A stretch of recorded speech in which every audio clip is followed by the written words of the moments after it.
Hey everyone, the Simple Dad here. In this video, I'll show you how to use the S Pen to translate on your Samsung S25 Ultra. So with the S Pen, you have a new feature called the Translate feature, which can basically work with your S Pen and help you translate any pages or any words you look on your S25 Ultra. So let me show you how to do this. So first you need to go ahead and bring out your S Pen. Once you do that, you'll get this air command up. If you don't see your air command, you can go ahead and turn it on by going to Settings, Advanced Features, and then S Pen. And here you need to go ahead and configure this. When S Pen is removed, you want to open the air command.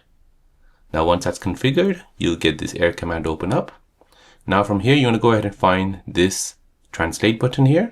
If you don't see it, tap on the plus sign and you can basically add it to this air command. So for now, we'll go ahead and tap on translate. Now at the top here, you'll see what language you want to translate into. So I've chosen Spanish and I want to translate it to English. You have a wide range of languages which you can translate. If you don't see it, you can go ahead and add more languages.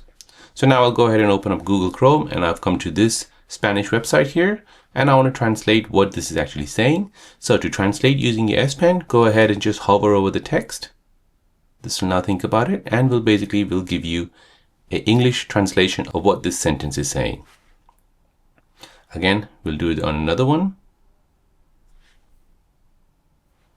So as you can see, the top is your Spanish and the bottom is your English.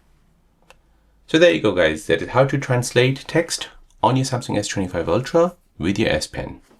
If you're new on the channel and you want to find out more about your iPhone, your Android phone, or any other social media apps, then don't forget to subscribe to this channel to become a part of the Simple Dad community. Hit the like button if you find this video useful.